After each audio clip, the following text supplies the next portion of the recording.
এখান দিয়ে এসেছিলে কাকিমা?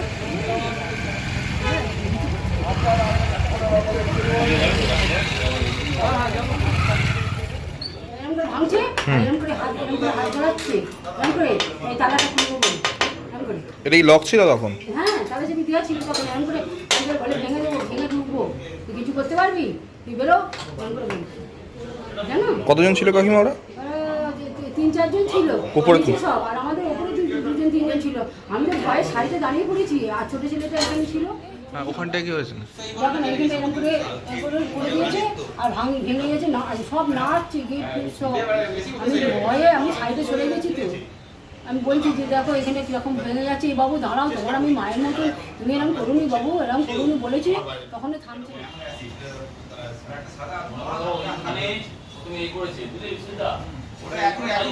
সিঁড়ি দিয়ে উঠে এসেছিল?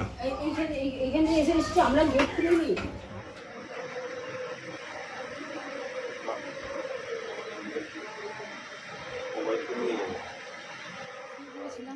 তারপরে হঠাৎ একটা আওয়াজ পেলাম, আর শুয়ে পড়ে তখন ছোটো ছেলেটাকে ডাকলাম, সন্টু সন্টু, দাদাকে কে ডাকছে?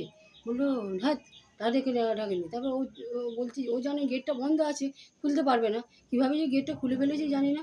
পরে আমার নিচে ভাড়াটেদের ও গেটটা যখন আওয়াজ করছে তখন আমি বুঝতে পেরেছি, তখন আমি খাট থেকে নিচে নেবে ওই গেট খুলিনি, আমাদের ওপরে গেট খুলিনি।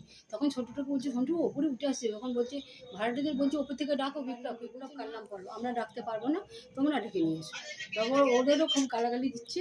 তখন ওরা বলে একটা ছেলে ওপরে এসেছে, এসে বলেছি যে বিপ্লব বিপ্লব বিপ্লব বলে ডাকছে। তখন ছোটো ছেলেটা কি বলছি শোনো, এরা গেটের কাছে এসে গেছে। তখন ছোটো ছেলেটা গেটের কাছে গেছে বলে আমি গেছি যে কী থেকে কী হবে। ও গেটটা এরম ধরে ধরে গেটটা নাড়াচ্ছে, আর গেটের উপর দিয়ে তালাটা এরম করে নাড়ছে, বলছে গেট ভেঙে দেবো বলছে। তখন আমি বলছি না বাবু, এরকম গেট ভাঙে না। তখন আমাকে খুব গালাগালি বলছি, ছোটো ছেলেটাকে বলছে তুই সকালবেলায় বেরো, তোকে দেখ কী করি, তোর জানে মেরে দেবো তোকে। আর বড় ছেলেটাকে বলছে বাড়িতে নেই, ওকে আমার সঙ্গে দেখা করতে বলবি বলে, আর খালি খারাপ খারাপ ভাষা বলছে। খুব আতঙ্ক, সারা রাত ঘুম নেই, আর বুকটা থারথার করে কাঁপছে। আর ওর বাপির তো 300-র ওপরে সুগার, 350। আপনার নাম? আমার নাম চন্দনা ঘোষ। কালকে কি ঘটনা ঘটলো?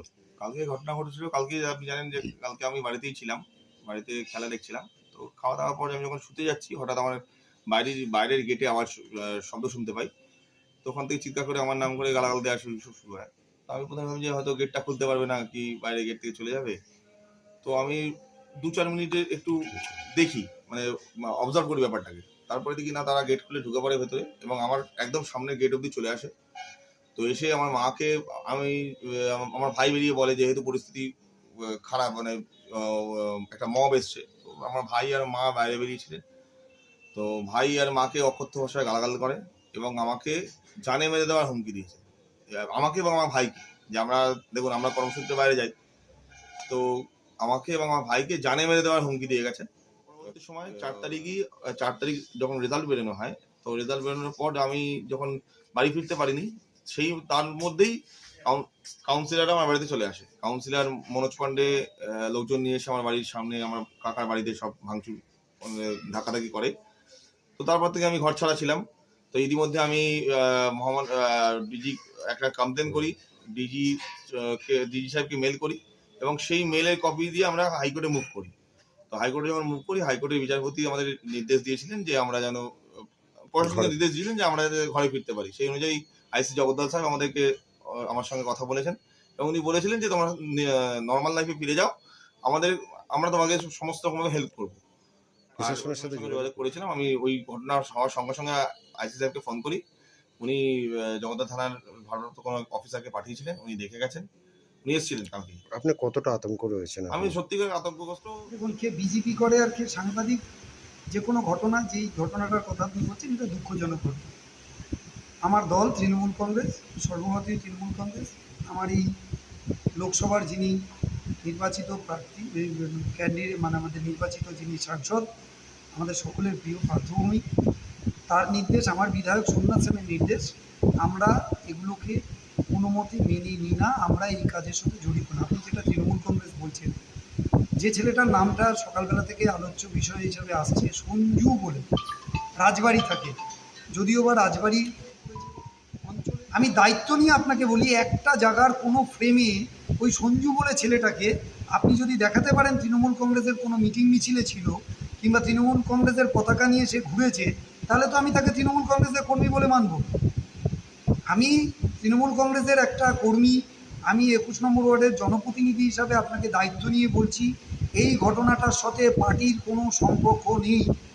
তাহলে আমি তো বলছি সঞ্জু একজন ছিচকে ছেলে, একটা তোলাবাজ, যেই ছেলেটার বিরুদ্ধে দীর্ঘদিন ধরে আমার একটা প্রতিবাদ রয়েছে।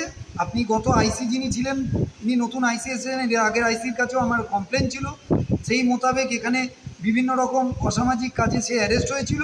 হালফিল ইলেকশনের পরে পরে ও ছাড়া পেয়ে এসেছে, মাঝে থাকে না, সেই ছেলের নাম আসছে, তার সাথে পার্টির কোনো সম্পর্ক নেই। কি পদক্ষেপ নেবেন? পদক্ষেপ আমি প্রশাসনকে বলেছি, আপনাদের মাধ্যমেও প্রশাসনকে বলছি, কড়া থেকে কড়া পদক্ষেপ নিই।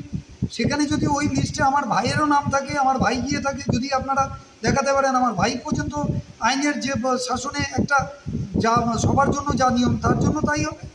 আমি প্রশাসনকে বলছি কড়া থেকে কড়া শাস্তিমূলক ব্যবস্থা নিতে, কারণ দল এইসব অ্যাডমিট করে না।